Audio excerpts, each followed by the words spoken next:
Takže dobrý den, já vás vítám u tohohle videa. Doufám, že se vám bude líbit a že ukážeme, že na to herně máme, co se týče dovedností našich hráčů. Teď tedy se za chviličku doufám načtu do hry, mohlo by to být plynulejší než posledně. Zkusil jsem si trošku pohrát s aplikacemi, jakoby odinstaloval jsem něco, co jsem nepotřeboval. To, že se mi to nehorázně sekalo, to první video, které jsem nahrával, a řekl jsem si, že to ani na YouTube prostě nemá smysl dávat, že ani vy, jakožto divák, byste z toho neměli ten pravý zážitek, jakoby z té hry, tak uvidíme.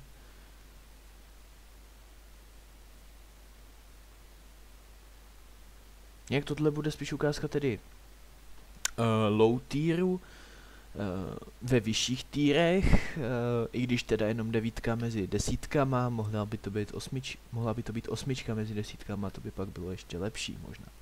Ale nicméně to neubírá na tom gameplay, který za chviličku uvidíme. Já věřím a můžu jenom chválit spíš, než říkat neustále nějaké připomínky a tak podobně. Prostě ten gameplay, který můj velmi dobrý a velmi známý spolubojovník zahrál, tak si tu výslednou damage vysloužil. Co slyšíme v pozadí, nachystejte si popcorn, jdeme na to.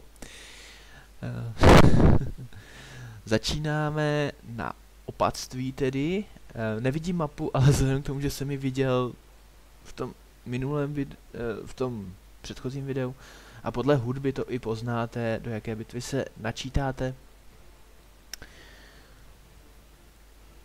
Tak já jenom zase, zvolné přepínám do fixní, abyste to měli z pohledu hráče. A jo, ten ping je lepší, ne, ty FPSka jsou lepší teď už, dobrý. Tak. Když se podíváme, já to chviličku pauznu, na ten matchmaking. Jedna arta, asi standard, bývaly 3 v jedné bitvě, takže to, no vlastně dvě arty, ano, přehlídl jsem ty desítkové, you can hate me. Co tady máme dál? Máme tady T57 jakožto autoloader, nevím jestli jakoby se T57 může měřit s ST2, protože ST2 má jinačí styl toho nabíjení a může dát hlavně double gun do enemy tanku, ale záleží taky, kdo v tom sedí. Pak je tady 705, což v porovnání s Mausem není úplně jakoby zase pro nás asi dobře, protože mouse, než se dostane na pozici, tak to trvá půl dne. Jinak ale standardní, možná trošičku OP je ta Cobra, ale je tam i pár trojuhelníčků, co si budem.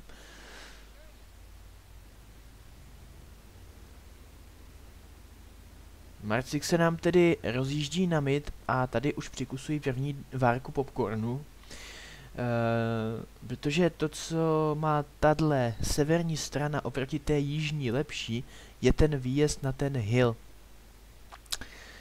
A druhá strana většinou volá Hilfe, protože dostane od toho grilla s fávem většinou, když by tam prostě nějaké tanky jeli, že trojuhelníčci na to prostě čekají už od začátku. Tady právě Marcik může jet vlevo a dostat se vlastně safe na hill. Ten Leopard dostane nějaký asi z něj Marcik, ale to není hlavní v té hře.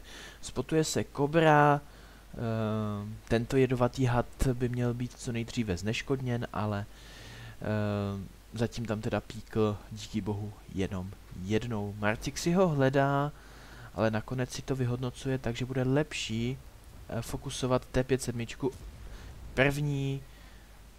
Teď dostane jednu za chvilku. Teď při tom píku Ale furt je to dobrý trade, protože je to 2v1 na ty střely, takže Marcik vytradil rozhodně lépe, byť na HPčka prohrává, ale to je tím, že je 9. Kontroluje si, jestli ta T500 na něj neustále kouká.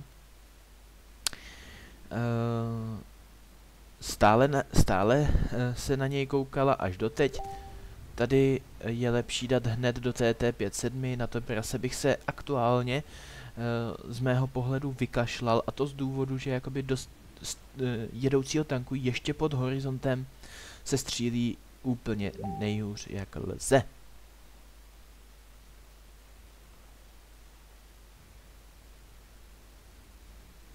T57 netakne ještě jednu, ale za chvilku si určitě Marcik najde nějakou shotu, aby znásobil zatím damage 1150 na něco většího. A tak se teď děje, to prase pušuje dál, ale on by měl pušovat ještě kousek dál s tím prasetem, že je moc jakoby zatažený, a oni hlavně věděli, že tady je Marcik, takže tohle je díky bohu chyba toho prasete, že se nechá 2 shotama sfarmit. No a ještě dostane asi jednu, uvidíme, jestli teda uvidíme.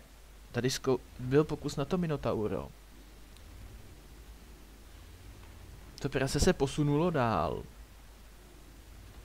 A co nám vlastně nesvítilo? T95 a E4.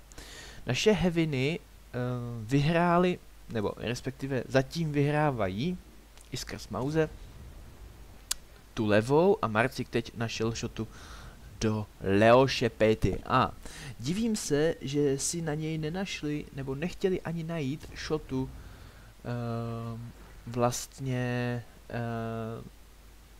ten Grill nebo to Favo. Jeden z nich tam určitě koukat mohl. Ale to už je věc názoru. Teď, co by se... já jsem dal Včko místo mezerníku. Teď, co by se hodilo?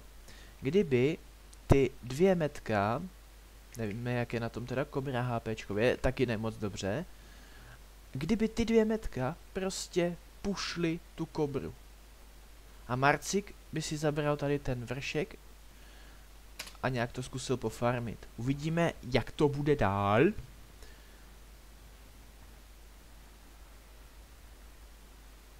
Fáze, 1 shota, 1 fáze, 2. fáze, 3. pěkně vedle ní. Tady hezká rána do té E4. Ta E4, kdyby zůstala na balkonku, tak by možná něčemu pomohla víc asi. Takhle se nechává opět, a je to actually stejná chyba jako to prase. Vy o tom tanku teoreticky víte, že je na tom hradě stále, a ten tank tam nebude stát celou bitvu, pokud nebude mít shoty. Ta E4 teď ještě by mohla dostat jednu. Tak se také děje a už jsme na skoro 4 litrech damage.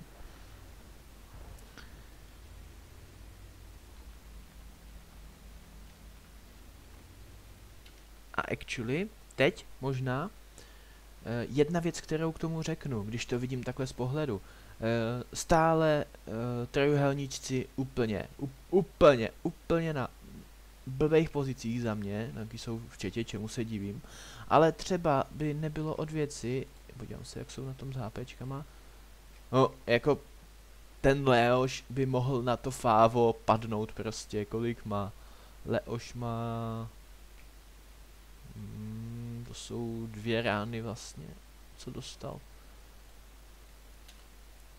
Tady mohla přijít lepší reakce od teammateu a možná Marci, tady bych k tomu řekl jednu věc, i když teď si najdeš shotu do té fáze, takže zpětně to, co bych ti říkal, by nemělo takový efekt.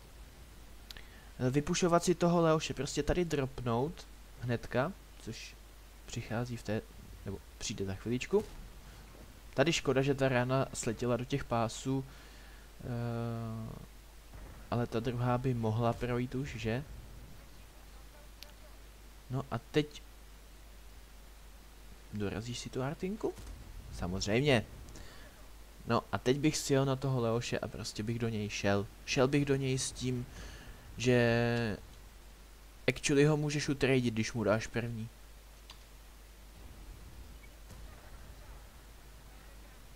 Leopard teď nemá šanci tě ustřílet, protože ty máš o tu jednu ránu víc, jakoby seš na tom líp. Jo, Jack Tiger držkuje, no já se mu možná nedivím, když vidím ty jeho kolegy. Tak a Leoš je down. Tak, actually, jak to vypadá s tím úhlem? Nemáš úhel na tu artsku, no, škoda. Ale já bych si pro ní třeba teď zkusil dojet, víš? Zkusil bych si dojet pro artu a zkusit to nasnajpit z toho rohu. Ale jak uvidíme, tak některé ty moje pointy nejsou úplně nechci říct ducha přítomné, ale já bych reagoval jinak. Ale tím neříkám, že ty movie, co hráč dělá, jsou špatně. Ano, tento hráč je prostě velmi kvalitní. Neříkám, že zbytek mého klanu není, ale s Marcikem se znám dlouhou dobu a tak jsme trošičku jako myšlenková dvojčata.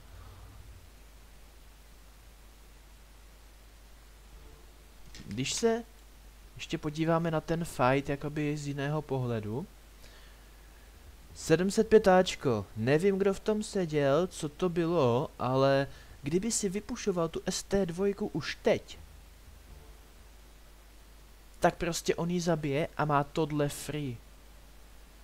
Jakoby. Marcik je na jednu od něj, nebo na dvě? Na jednu by měl být asi. Leoš taky teoreticky na jednu.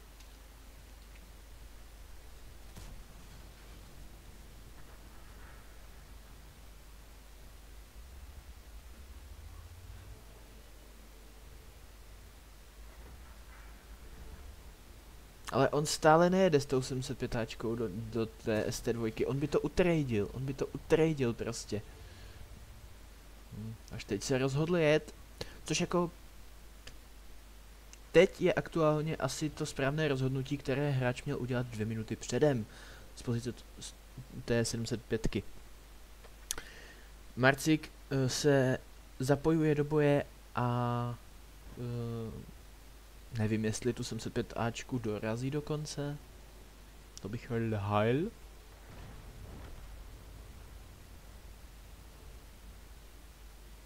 Tak, teď si najde jednu. Šup, ano.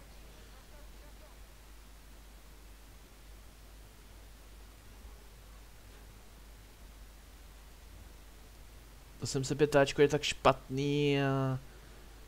Nebo takhle, ono podle statu, jak to vidíte, tak není špatný, ale asi v tom seděl někdo jiný než ten hráč, který ty staty vyboostil. Co dělá dobře teď ten Grill? Objíždí tu 705ku dozad. Ta 705ka ale udělá takový zajímavý move, který vlastně překvapí všechny, i mě v ten moment. To, že se spotne dál. Tady Grill probil. Asi neprobila 705áčko, ale slyšel jsem tam ještě jeden výstřel navíc. 586, no tak to by Marcika asi zabil, no, by na něj nejel.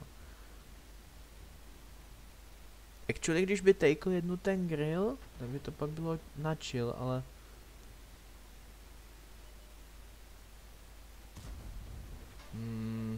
Tady chápu, a tady i štěstíčko trošičku stálo při našem hráči. Já děkuji Marcikovi za zaslání toho replaye, moc si toho cením. A doufám, že takových replayů bude přibývat. Máte-li i ten svůj, můj klanový, pošlete mi ho, já vám na něj na YouTube odpovím. Takže, ahoj.